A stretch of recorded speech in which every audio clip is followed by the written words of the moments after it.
Yon. So, kamusta po mga ka-Streetwise? Ako po si Takeru Miyamoto at welcome po sa aking munting channel. So, mga kababayan, dahil po sa kinakaharap na impeachment complaint ni Sara Duterte, ngayon po ay nauungkat ang negosyo po nilang dalawa ni Man Scarpio. Kasi po, no, yung pinupunto natin dito, gusto pong malaman ng House kung pwede bang tumaas in 17 years ng 1,120% ang sweldo po ni Sara Duterte. Kasi ito, pakita ko muna sa inyo, no? So, mamaya na yung mga negosyo ni Sara. So, kasi po ito po, no? Sara Duterte's net worth rose by 1,120% in 17 years. Sabi ng salin niya. Ngayon, ang gusto lang naman malaman dito ng House, kasi po, kahit po pagsamasamahin ang sweldo ni Sara Duterte, 17 years from now, di ba? Hindi po talaga aabot, no, ng 1,120% na pagtaas nga po ng kanyang salin. So magkano ba yung salin ni Sara ngayon? 88 million, di ba? Magkano lang po sweldo ng mayor? 180,000 per month, di ba? O, magkano sweldo ng vice presidente? 300,000. So, kung i-add po natin yan, hindi po talaga kayang tumaas ng 1,120%. No, so ngayon mga kababayan, no, naglabas ng subpoena yung House para po malaman yung mga negosyo ni Sara at saka ni Man Scarpio. Actually, mga streetwise, ito yung point natin. Ito na po yung pagkakataon ni Sara Duterte para linisin yung pangalan niya regarding po sa salin issue niya. Kasi po kung talagang legit yung mga negosyo po na to, bakit ayaw niyang humarap sa House? Di ba? Kung legit yung mga, yan, mandaming negosyo nito, ilan to? 10. 10 kumpanya ang meron si Sara at si Man Scarpio. Kung legit pala yung mga negosyo po na yan, at kaya pong maging 1,100% ang salin ni Sara, so bakit ayaw niyang humarap sa House para mapatunayan? Di ba? Kasi tingnan nyo ito, basahin natin to. So, ito mga kababayan, no, subpoena pala ito ng SEC. Subpoena pala ito ng SEC, no, ng SEC. Kasi ito, Attorney Francis Edralin Lim, chairperson ng SEC. Securities Exchange Commission, ha. So, ngayon, ito yung mga listahan nga po ng mga negosyo ni Sara.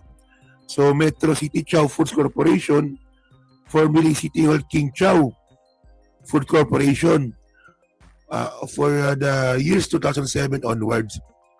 So, meron palang fast food na negosyo si Sara Duterte at saka si Man Scarpio.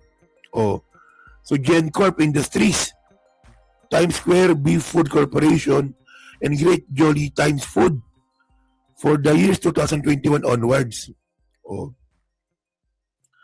Tapos Scarpio Law Firm, so alam na natin yan, ha. Yung law firm nga po ni Man Scarpio. Meron pa sila ditong bistro. Meron silang bar, 888 Bistro for the years 2021. Tapos Kale 88 Food Corporation for the year 2021 onwards, no? So puro fast food pala to, no? Tapos sunod dito, so Madayaw, no? Madayaw Fisheries Corporation. So malamang pala isdaan ito. So Mati City, so may ice plant, no? So Amanian Shores. So ano yung shores? Ano to? Ano ba itong shores? Pantalan? Tama, di ba? Pantalan to, di ba? Amanian Shores. Geometry Security Investigation Agency. So, cable tow, shipping. So, may shipping pa.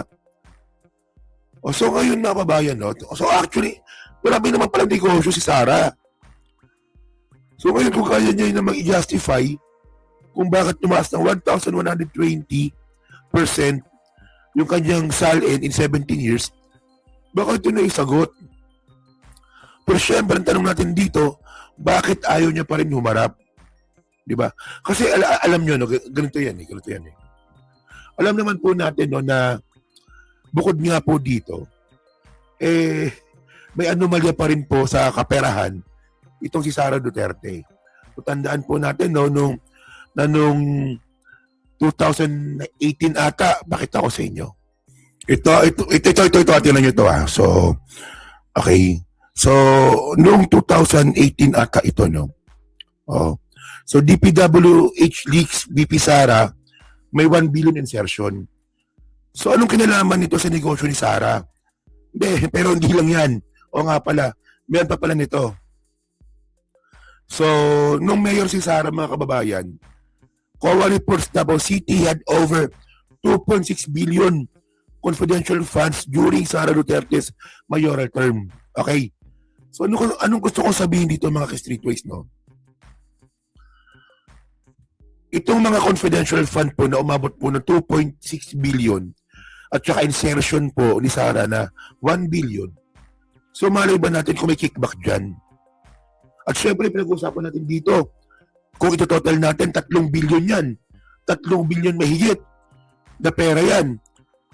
So, kung may kickback si Sara Duterte dito, ang magiging problema ni Sara, dito po sa mga negosyo niya na to, na posibleng imbestigahan nga po sa House or sa Senate, yan yung mga negosyo na yan, ano kaya kung naglinis, no?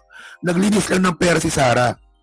Nagtayo ng negosyo, gamit po yung mga kinikbak sa confidential fund para po sa money laundering.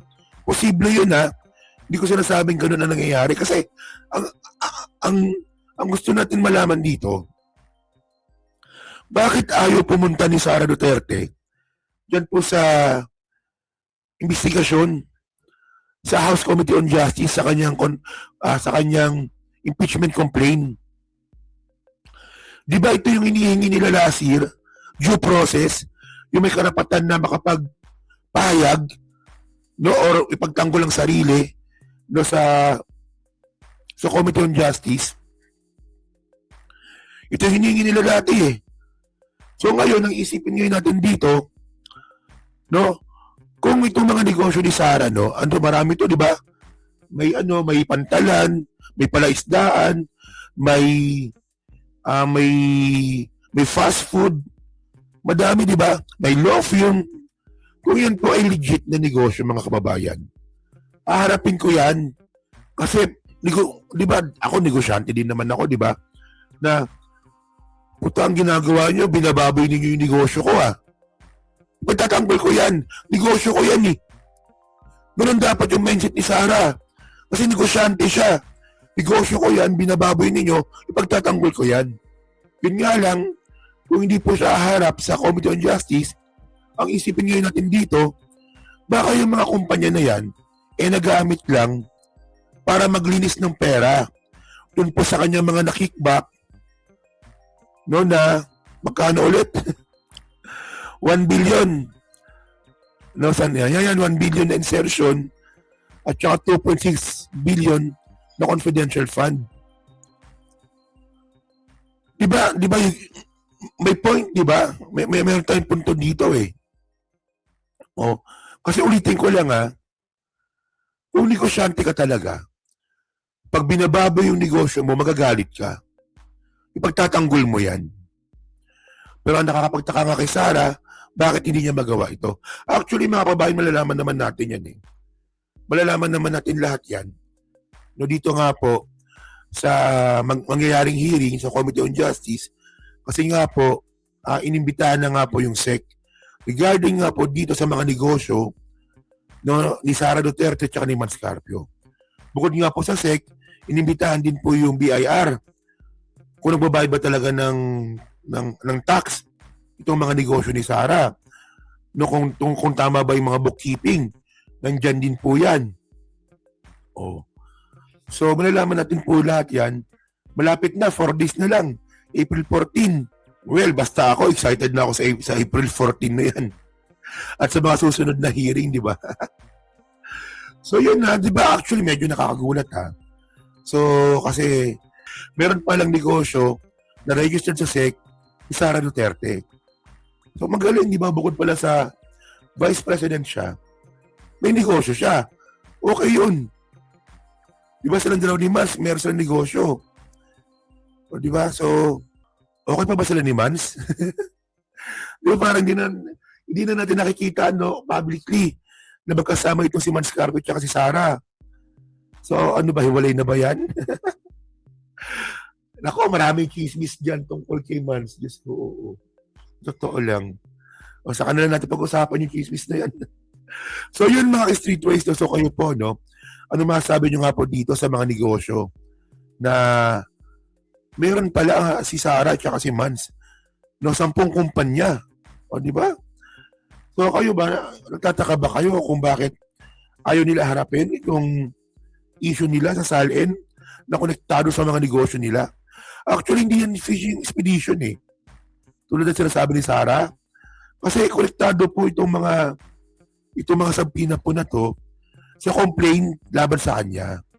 So, palusot niya lang po yan, yung fishing expedition na yan, di ba? Yun no, so pa-comment na po sa baba at pinabasa ko pong lahat yan. No? At syempre, yan po sa Team Replay, no? So pa-like, pa-subscribe.